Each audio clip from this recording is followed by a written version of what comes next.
Welcome to the RC Community Sticker Project, brought to you by Fast Freddy RC. In today's video, we're doing a shout-out to All RC Fun, Great Guy, Amazing RC Lightwork, Fantastic Custom Builds, and for his daughter Meredith at Meredith Strong. Meredith, you are an amazing little girl, and you truly are strong. Wishing you all the very best in your recovery.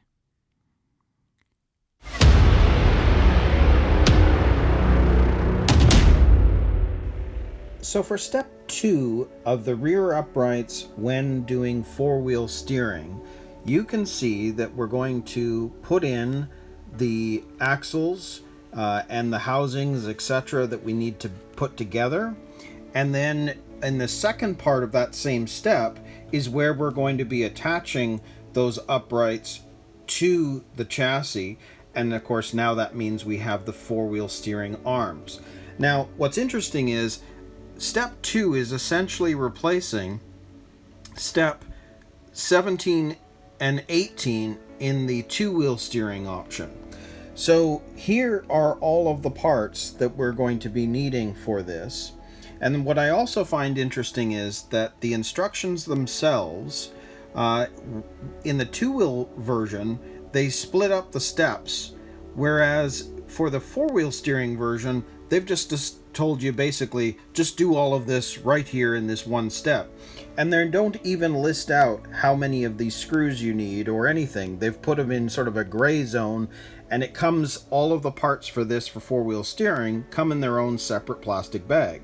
But they don't actually tell you you need two of those, whatever, how we are normally used to seeing it. Up here they do, but not down here.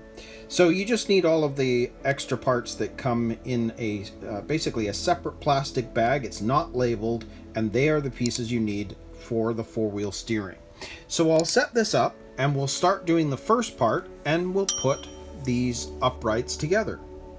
So first off, let's grab one of the uprights, and we're going to put on the ball connector that we're going to need for this. So I'm going to put that right there, but again, what I like to do is put it right through into there. It gives you a better handle on placement, and then you've got something larger to be able to spin these in. And you can see that the ball connector is going in pretty straight because I'm able to adjust this much easier and kind of get a real feel for how this should go in by using the box wrench. So we'll just slowly get these in, go all the way to the bottom. There we go. And you can tighten those in, and you'll know as soon as it's in, it's in. It won't move anymore. So there's one of them. So in fact, let's just continue with this one. You can see that they want you to put in a bearing, which we're going to do. We're going to put that down there. I found it was pretty easy to use the box wrench to be able to push it in place, because you've got a kind of a nice flat edge on this side to be able to get it in there. So there we go. There is our bearing inside there. Then they want you to put in one of these drive cups, and of course they're showing you putting in a little bit of grease. Now, because this is bearings, I don't tend to usually do that, but I just feel like I want to do it for this this time around, so I am going to put a little bit of grease around there. Not much, but enough. And then we'll just slip that drive shaft inside there. So you can see that we've done all of this. Now you'll notice that there is a O-ring. Now when you're doing the rear end for the two-wheel steering, they want you to put this in. But because we're back to actually building this just like we did the front, they do not want you to use the O-ring. So they're just making it clear, don't use it. So now that this part is finished and ready to go, we now need to attach it to one of these upright pieces. Now you see how how it's basically being held. You've got the indentation and then it sticks out. If we were to flip this over, there isn't one. It's now at the bottom. So you just have to make sure that this is at the top. And the other thing is, they're saying that they want you to grease these step screws. So we're going to do that. I'm going to put a little grease on there, because we are talking about this being a moving part, so we need to make sure that there's grease to keep things running smooth. So you can see ball connector down, indentation at the top. We'll put that through, and we're going to stick one of our step screws into there, and we'll start screwing this in. And I want to just make sure that it's going in properly. So before I screw this down, I actually want to do the other one, grease it up,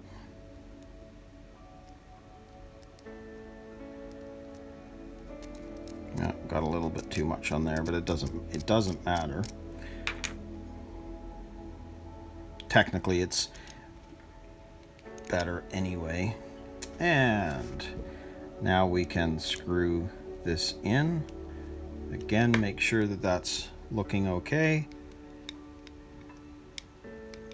Yep, they're looking pretty good. So I can now continue to screw this in. And we'll go all the way to the end. And same on this side.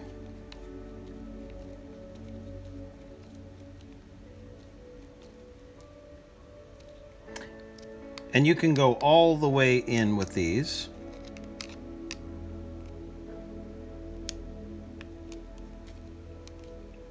Because there'll be enough room that everything is just going to move around. So you can see that that's nice and smooth. The screws are nice and tight. Not too tight, but just get it to the end. Make sure that it actually is all the way in. But then everything's nice and loose. So there is one complete. So again, we're going to do the exact same thing on the other side. So we'll grab our, what do they call these things? Hubs, I guess. And you can see that in this case, we need the ball connector to go in underneath on this side.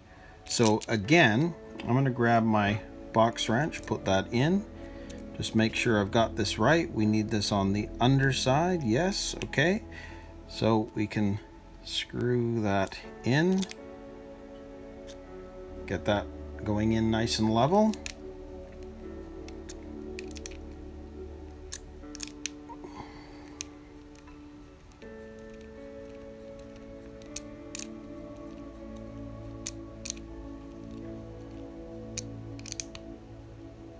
There we go, we're all the way into the end, and that means the next thing we need to do is put that ball bearing on the inside.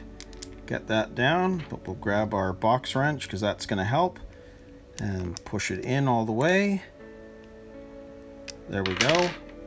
You can see it's in there now. And then we're going to take our drive shaft. We're going to put a little bit of grease on there too.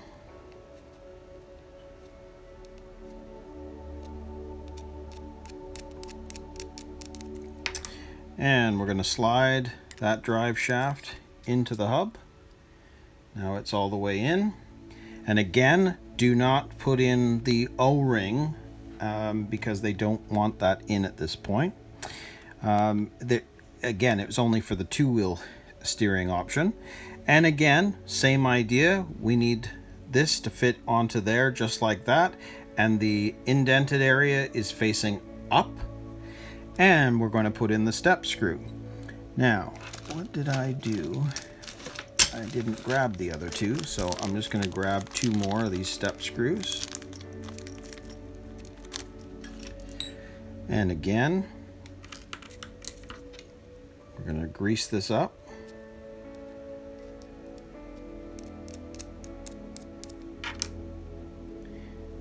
And we'll grab this arm. That arm just like that. And we'll stick our screw pin into the bottom. Find the hole. And we will start screwing that in. Now again, I'm just getting it started so that it's actually in place because we want to do the top one as well. So again, let's just get a little bit of grease.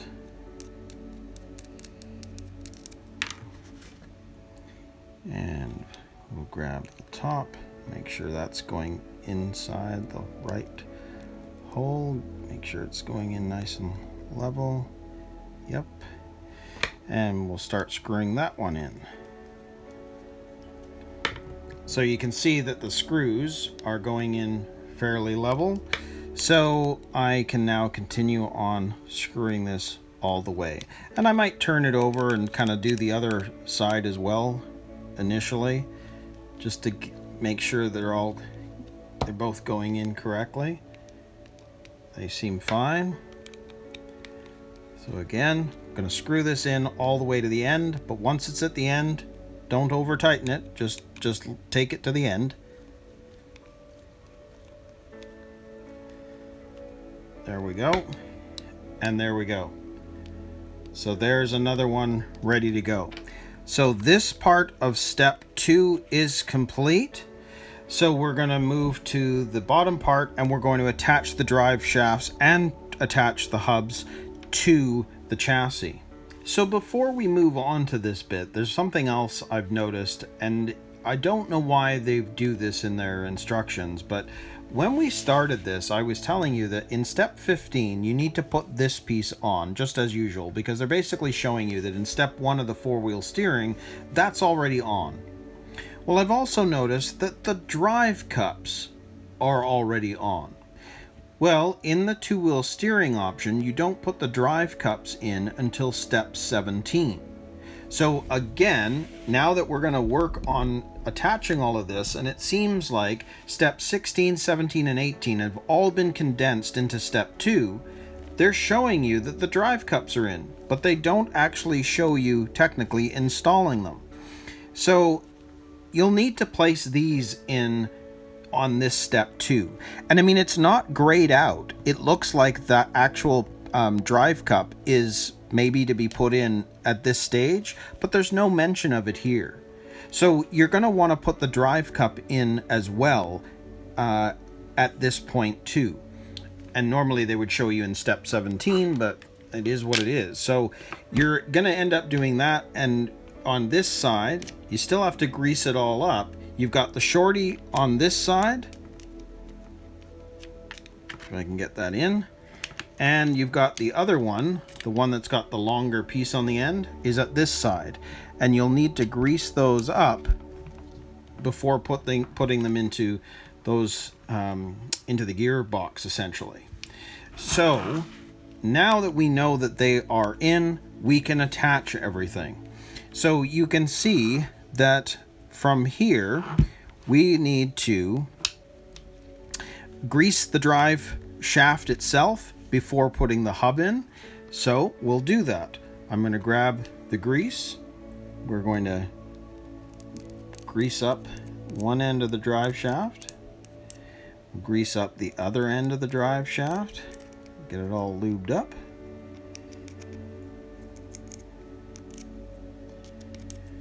And you can see that this end is going to go into the drive cup into the chassis, and on this side you need to grab the one that has the ball on facing down and up. On that end we need to slide that through and get it into the hub itself, and then this arm is going to come down, and you can see how that's sitting, and we're going to use a step screw to screw that in. And again, we're going to grease up that step screw. So let's grease up the step screw.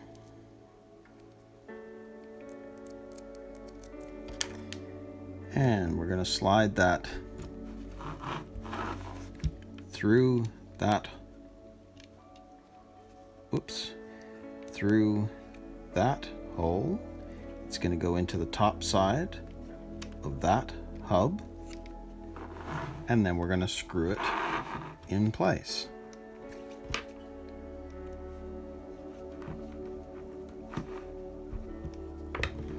Just move this further over here so you can see.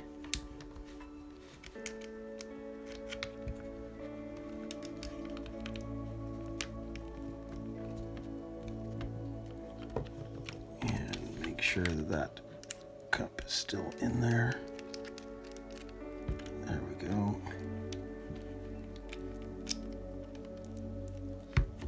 I've moved things around too much here, so just a second. There we go. So now, let's continue screwing that in.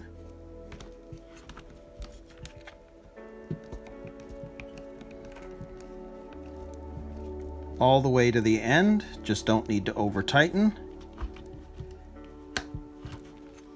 So there we go, there is one.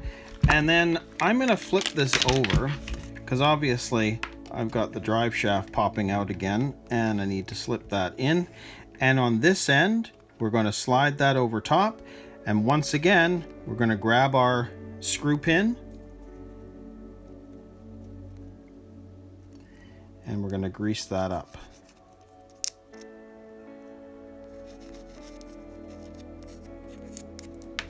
And that way we can put that in there, put the screw pin in and through, and we can finish screwing this into place.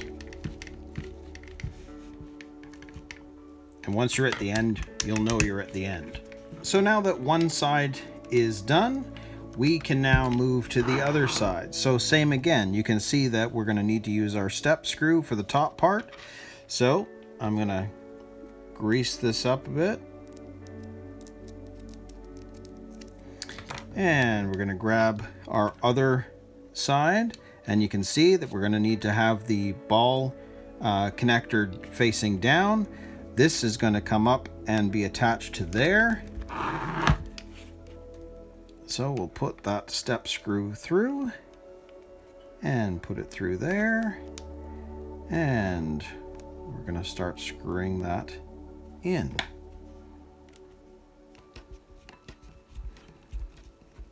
And again, you're not going to want to over tighten, you just want to go through until it's at the very end.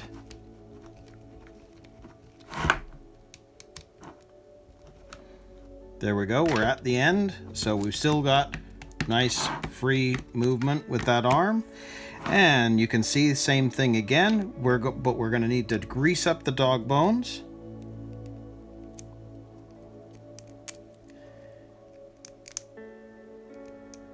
And on both sides.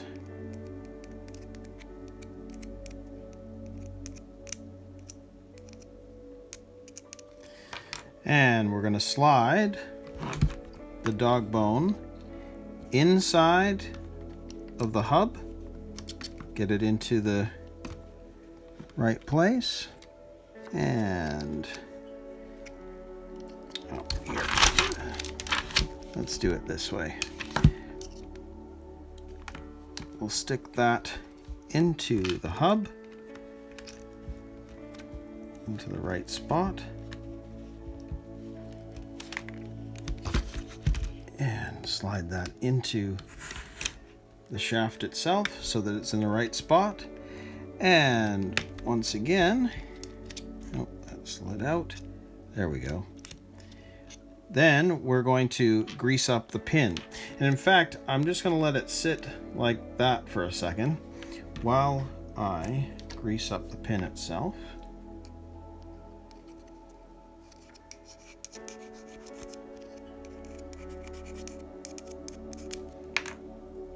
Make sure we slide that drive shaft back inside and back inside the hub itself.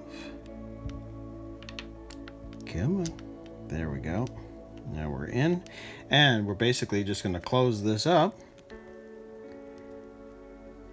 Grab our screw pin, slide it in all the way, and again we're going to screw this in all the way. And you're going to know when you're at the end. It just, as soon as it's in, it's in. And you can see we've got the free movement. So now we've got both of these in place and ready to go. So steps 1 and 2 of the four-wheel steering are finished. And again, see step 3, it's telling you that we need to install the shocks. Well, we haven't built the shocks.